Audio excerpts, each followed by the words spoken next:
paying attention to what I'm saying, would you know what I'm talking? No way. No. That's so with every aspect of life, isn't it? Yeah. If you're not paying attention to it, you don't know what you're eating, you don't know what you're breathing, you don't know what's happening. Most people will not notice the fragrance of the flowers or anything, they're just walking through like rocks. Or let me say a bull because they want to, a bull is worshipped in the stock market. So, it's a evolutionary fallback. If you walk like a bull or a bear, it's an evolutionary fallback. You evolved to be a human being, taking millions of years, now you don't want to fall back. To be human means, what is unique about a human being is, we do the same things what the other animals do. It is just that all that the animal can do, we do the same things, but we can do it consciously. Right. That's a big difference. Right. And doing anything consciously will not come if you don't have sufficient attention towards things that you do or things that you do not do. Especially things that you do not do, you must have absolute attention towards those, Right. otherwise they'll creep into you. Sure. So this attention deficiency syndrome has happened because people's idea of education is information. Right now, the whole idea of human education system has become heaping you with information. The more information you heap upon on any mind, or let's say starting from childhood, the more he will develop aversion to attention. Because without knowing anything, information gives you a false feeling that you know everything. This has become a fashion now.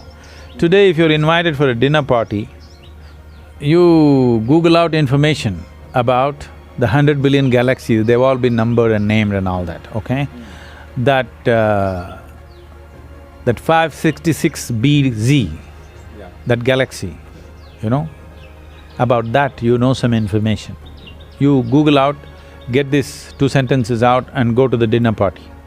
Whoever talks to you, they say, how are you? Hey, do you know about this galaxy, which is a trillion light years away, which is a BB whatever? And you talk about it, everybody thinks you're smart. There's a whole problem with the world right now. We're considering information, we're mistaking information for intelligence. An entrepreneur or anybody who wants to navigate through any situation needs intelligence, not just information. Information may be useful on the side, but it is intelligence which will allow you to navigate through a particular situation in a unique way, not the way somebody else is doing. We are mistaking information for intelligence. Once you heap yourself with too much information, now attention is a serious problem. Yeah. Once you have no attention, once you have no ability to hold your attention, you have lost your ability to access your intelligence also. You will just churn out the information from memory. There's a beautiful incident, you heard of Andrew Carnegie. When Andrew Carnegie started his enterprise, in a short span of time, he became so super successful and made so much money. At that time, okay, this is not the age of Google or Facebook or Twitter where in 2 years they become multi-billionaires and all. Those days, people had to set up manufacturing this and that and make money which would take decades or generations. So this guy made so much money in a short span of time, people suspected, the US government suspected he's doing some malpractice. They set up a Senate investigation committee. So they questioned him in every way possible and they found nothing wrong with his business. Then they asked, how do you manage to make so much money and be so successful? So Andrew Carnegie said something very simple. See, I can keep my mind focused on something for 5 minutes at a stretch. 5 minutes.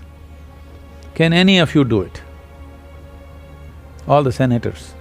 They thought, what's the problem with 5 minutes? And he set up an experiment. They tried to keep their attention, they couldn't keep it for a few seconds. One moment here, one moment there, this is the fate of most human beings. So then he said, you should not be running United States. So, human ability, there's something called as chitta. There's a different… see, in English language, mind is mind.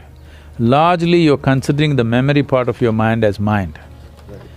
In the yogic system, there are four main aspects of the mind. I'll not go into the detail, but the memory part of the mind is of least importance. It's the chitta, which is connected with the consciousness, which is most important. If you find a shape for your chitta, that shape will manifest always, because it's empowered by life-making material which for lack of words we're using the word consciousness, that which is the basis of life. Once your mind is yoked to that, then what shape your mind takes? Mind is like a cloud, you can make it any shape. You can make it godlike, you can make it a devil out of it, you can make a pig out of it, you can make whatever out of it, you know? It's a nebulous thing.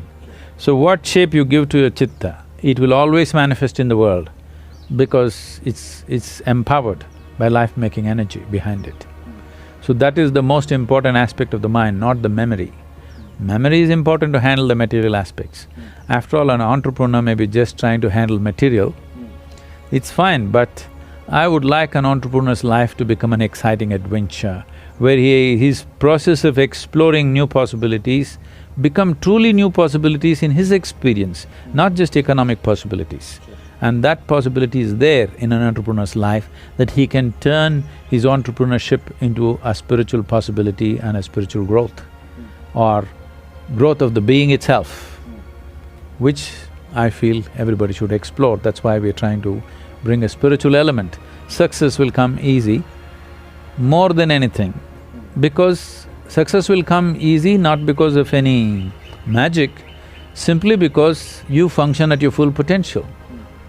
With more information means something that is not yours, you attach it to your memory and identify yourself with it.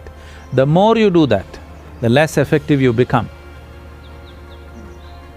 But right now, our whole idea of education is information, and there is internet. A 12-year-old child knows what is the name of the galaxy up there, a trillion light years away, which is not good for him. Because this is not knowledge, this is not of any usefulness, this is only for boastfulness. And above all, it'll take away your ability to pay attention, because the basis of attention is you realize that you do not know even a speck in the universe properly. In its entirety, you do not even know an atom. That's why you can pay attention. If you think, I know this, you cannot pay attention. It's the arrogance of information which will bring you There's something called as chitta. The memory part of the mind is of least importance. It's the chitta which is connected with the consciousness, which is most important.